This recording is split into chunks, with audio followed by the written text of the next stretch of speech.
بسم الله الرحمن الرحيم.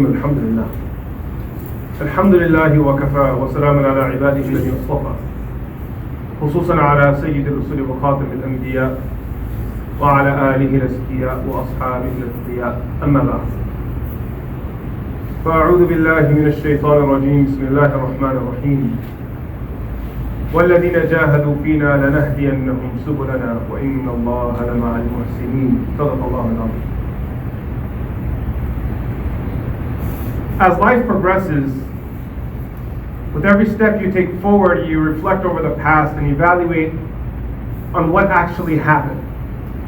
With every day as you move forward, with every year as you advance, you look back at what has passed already and you reflect and think, what I did in my life, was it productive and could it have been done in a better way? A point comes in your life where you begin to evaluate the value of your relationships, that the people that I included in the inner circle of my life, how much impact did they actually have? The friendships that I invested in when I was young, did they last till today or did they just fizzle away?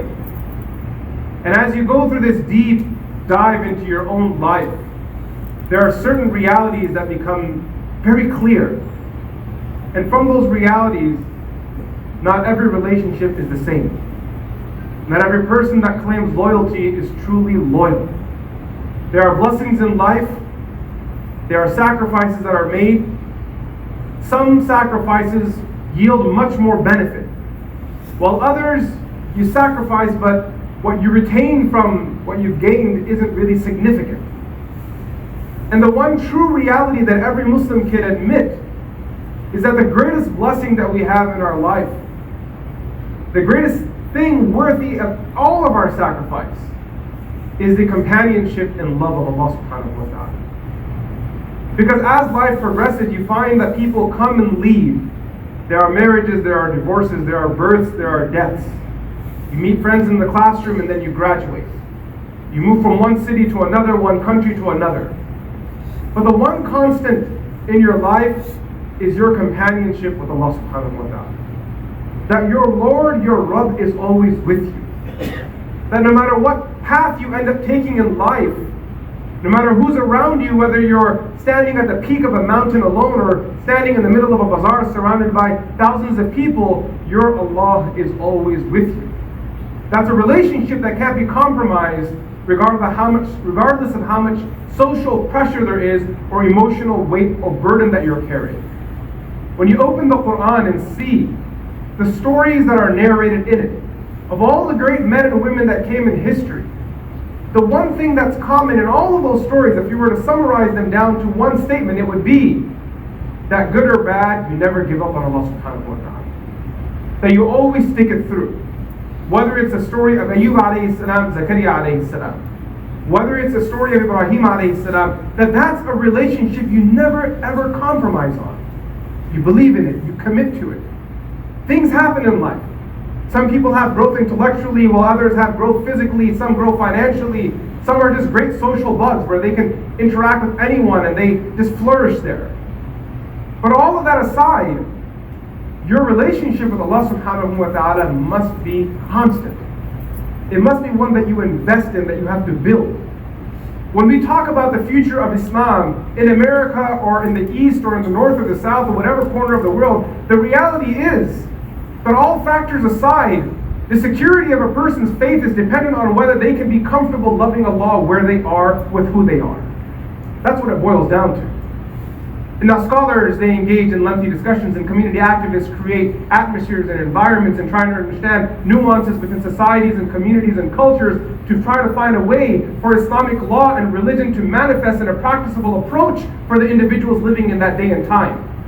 But ultimately, it boils down to your individual sacrifice and your willingness and your drive.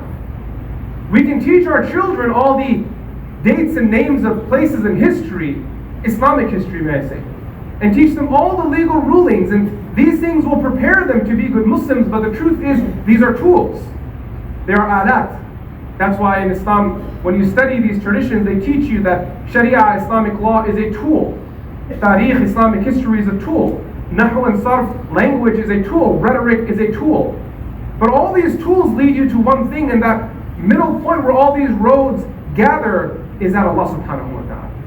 That no matter what ilm you have or how deep your knowledge of politics is, if it doesn't draw you closer, if it doesn't centralize you and bring you to Allah subhanahu wa ta'ala, that knowledge hasn't been truly benefited from.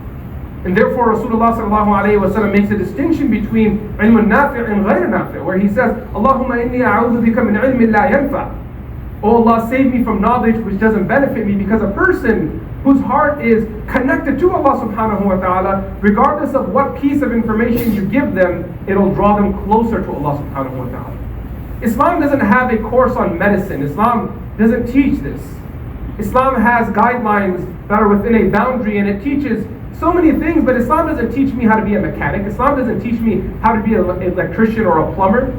What Islam teaches me, though, is how to be an excellent human being. And when Islam teaches me the ethics of human beings, of being a human that is embedded within true Islamic values, what happens now is you can add whatever knowledge you want on top of it, and that person will be the best in that field. You won't just have a physician who is hungry for insurance money. I'm from America, so you guys know how it works in America, unfortunately. I'm not sure what the situation here is in Canada, but there it's really bad, right? When it comes to ethics and medicine, it's just a big dumpster fire. There are no ethics there.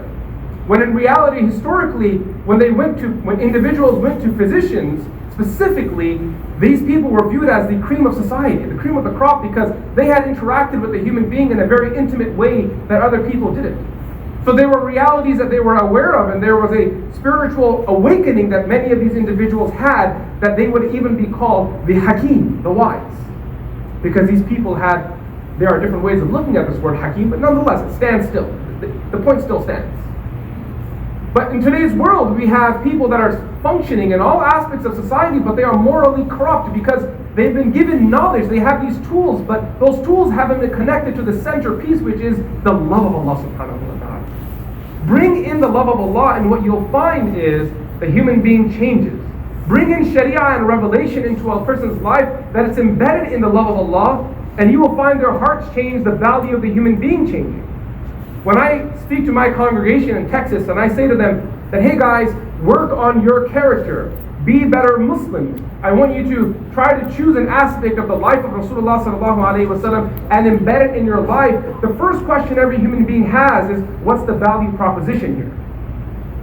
Changing my habits requires sacrifice. No one wants to change anything. If I'm used to having 1 spoon of sugar with my tea, I'm going to have 1 spoon of sugar till I die. Why should I change it? You want me to go to 0 spoons of sugar, you're going to have to offer me the value in this.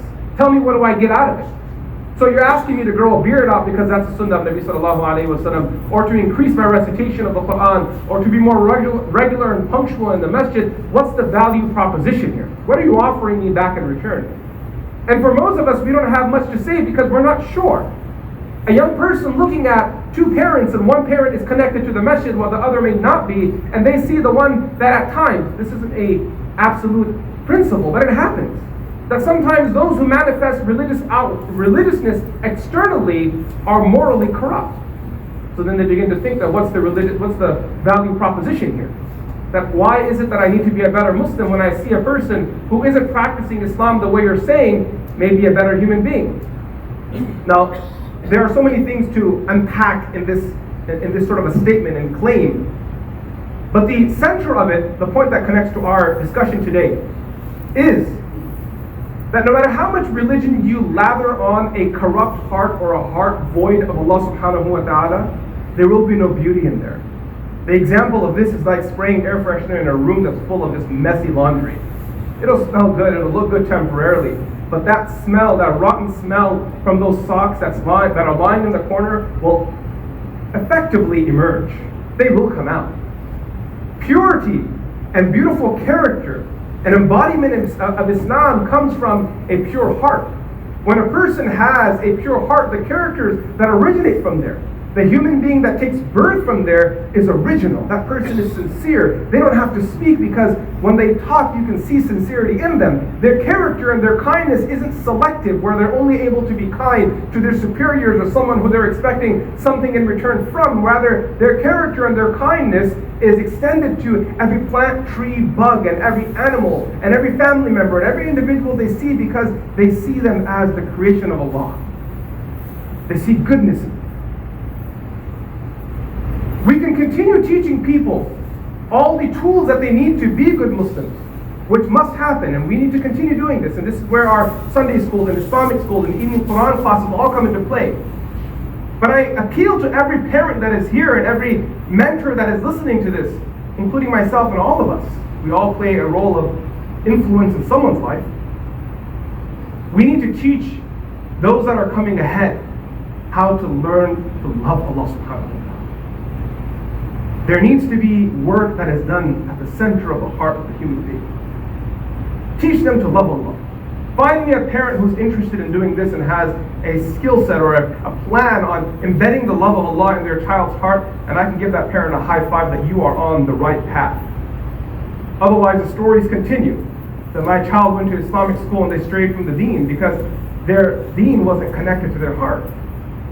Otherwise, if a person just continues to do things without being emotionally committed to what they're doing, this becomes nothing more than a long list of chores. Therefore, the Quran, when talking about the roles of a prophet, clearly and repeatedly says again and again, وَيُزَكِّيهِمْ. He purifies their hearts. He purifies them. He works on their hearts. This is what Makki revelation was. The earlier pre-migration revelation was based on developing the hearts of people, developing the minds of people, taking people away from a world view of materialism, where every morning you wake up until the moment you sleep, you are just bombarded with ads and money and material possessions and what the next dress is going to be that you purchase, or which next shoes you're going to buy, or what's the next electronic item that will reach your cupboard, and whatever it is. There are these list of things that we have to check off in our life, and the Quran is telling us again and again, you will need to disconnect there to reconnect with Allah subhanahu wa ta'ala. You will have to reassess your values, what matters to you. Because the truth is that all of us agree that the one reality to every human being is death. That's where it comes to an end. And if the human being doesn't think of death, doesn't think of their departure of this world, they get fooled into believing that their time in this world is eternal. So do as you want, there are no consequences. And again, the Quran teaches us the importance of reflecting over that last moment, going to those graveyards and seeing the people buried there, and understanding that these were strong men and women who populated these very same homes and streets that we tread today, that we live in today. They left the world. There's a famous anecdote that a person once stood at a grave, and on the headstone it said that يا واقف عند قبري لا تتعجب عن أمري بالأمس كنت مثلك وغدا تكون مثلي. Oh, one standing on my grave, don't be amazed. What are you doing? You're shocked that I'm lying here dead? لا تتعجب عن أمري بالأمس كنت مثلك. Because yesterday I was you. وغدا تكون مثلي. Tomorrow you will be me. Tomorrow you will join me. If you've ever been next to a person who's leaving this world, and their family members are around them, you can see the fear and loneliness in their eyes, because what they realize is every relationship ends when death arrives. And what goes with you is your love with Allah subhanahu wa ta'ala, your love for Allah. Investing in that love, building that love takes time, it takes effort. It requires for you to dispel the spell of materialism. It requires for you to rip off that veil of ghafla, of heedlessness that shaitan has surrounded us and wrapped us in. The Quran warns us, اقترب للناس حسابهم وهم في غفلة معرضون, that they are just casted away in a perpetual state of heedlessness where people are distracted. If you have the courage someday, maybe go into the settings of your phone and see how much time you spend on it. And some of these phones these days even tell you how much time you dedicate to each of these apps. How much time do you spend on Instagram and Facebook and Twitter? Socializing is important. It's a part of who we are. The insan is from unsiya. But there is a barrier, a line that you cross after which even that which helps you, benefits you, becomes harmful to you. As the companion asked Nabi sallallahu alayhi wa sallam, one of the most philosophical questions that philosophers of history have struggled with, أَوَيَأْتِ الْخَيْرُ بِالشَّرِّ. He asked Nabi sallallahu alayhi wa sallam, can good beget evil? This is a true philosophical question. And Rasulullah sallallahu alayhi wa sallam gave this phenomenal answer to this. First he went quiet when he was asked this question. He went quiet, didn't say anything. Because, and I address this issue because a lot of the material things that we engage with aren't necessarily evil. I mean, a car isn't an evil thing, a house isn't evil. Some of the possessions that we have, they're not evil in themselves. So he asked, أَوَيَأْتِ الْخَيْرُ بِالشَّرِّ? Does good beget evil? Does evil come from good? فَسَكَتَ رَسُولُ اللَّهِ صَلَّى اللَّهُ عَلَيْهِ وَسَلَّمَ. Nabi sallallahu alayhi wa sallam was quiet. He lowered his head, which was a sign of some sort of revelation occurring. He then raised his head and said, أَيْنَ السَّائِلُ? Where is the questioner? The questioner was brought in. Then Rasulullah sallallahu alayhi wa sallam almost praised him for his question, that was a very good question. And while answering it, Rasulullah sallallahu alayhi wa sallam said, no, good does not beget evil. However, when a person forgets the boundaries of engaging with their good, it then pushes them to a place of evil. Like a person, like an animal, he gave an analogy like an animal that eats. It eats and eats and eats. There's one animal that eats so much that it dies from overeating. And there's another animal that eats and then it sits in front of the sun, its body relaxes and then it defecates and it goes on and eats again. It takes what it needs, it passes it through, and then engages all over again. The state of ghafla that unfortunately heedlessness we are stuck in is a dark and nasty one. It needs to be removed. And ghafla is removed by replacing it with what we call dhikr, the remembrance of Allah subhanahu wa ta'ala. The remembrance of Allah is not something that is limited to holding a tasbih and saying specific words. And there are some amazing words taught to us by Rasulullah sallallahu alaihi wasallam, not to be neglected at any point.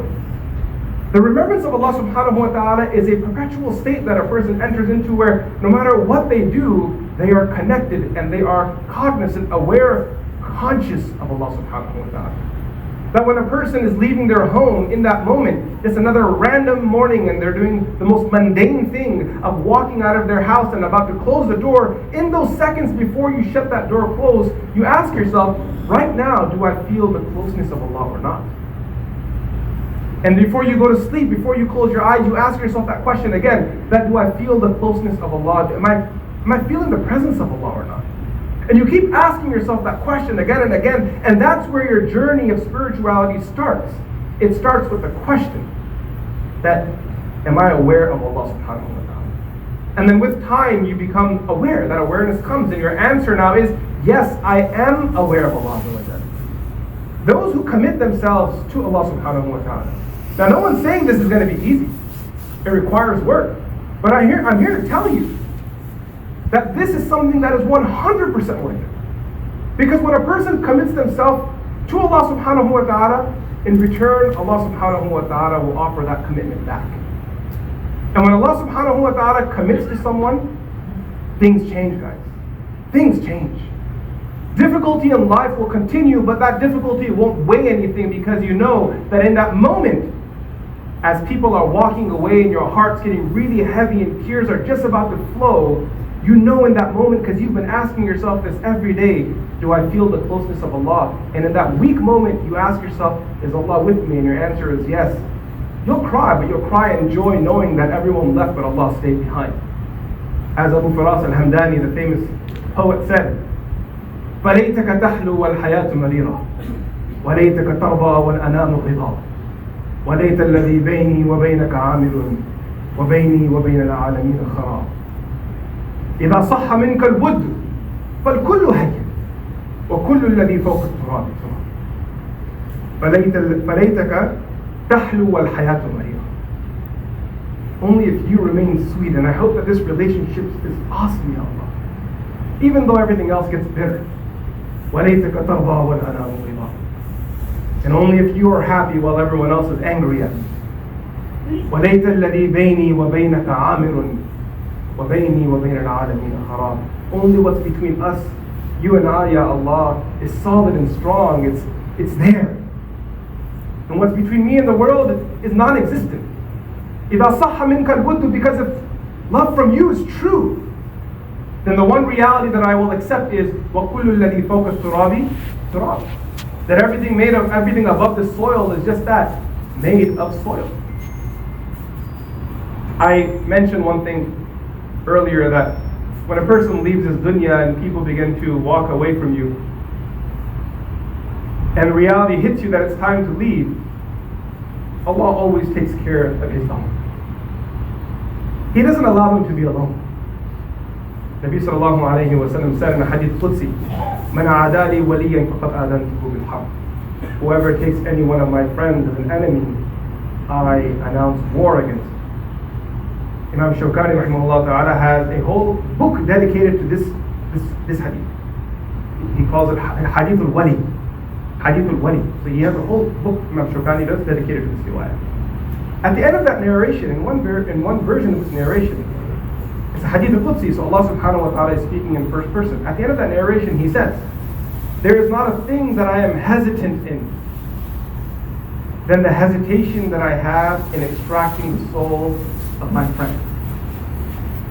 Because he dislikes death and I dislike what he dislikes. But death will occur." So then Rasulullah sallallahu alayhi wa sallam tells us, how does Allah take care of His friends when they come to that final moment? He sends malaika dressed in beautiful gowns with amazing fragrance, who come with bouquets and they sit at a distance from this person with smiles, letting that person know that you are going to a better place. And as death becomes difficult and the pain increases, they open a window from which he can see his abode in Jannah. And the Prophet ﷺ says, when the soul is extracted from that body, it's done so swiftly and easily, like a hair extracted from dough. No disturbance at all. It's smooth and swift. Allah subhanahu wa ta'ala always takes care of His own. So when you leave this Jummah and you go back to your lives, when you go back to your car and you get ready to drive off to wherever you came from, what you can do different today is walk back with a commitment to building a relationship with Allah. This is something that every Muslim's heart desires and yearns for, as mine does and yours. It's the light that's at the center of our existence that we aren't sure how to nourish. When someone speaks of it, tears swell up in our eyes because we know that we want it. But I'm telling you now, you can have it. It'll come by putting yourself in the state of the remembrance of Allah, by being more frequent in the masjid, by cutting out sin from your life and sacrificing. For this is a sacrifice that is truly worth what it yields. And Allah subhanahu wa ta'ala blesses with His love, dispel from us this perpetual state of ghafla. May He keep us with His friends and resurrect us with His awliya as well. Sallallahu alayhi wa sallam.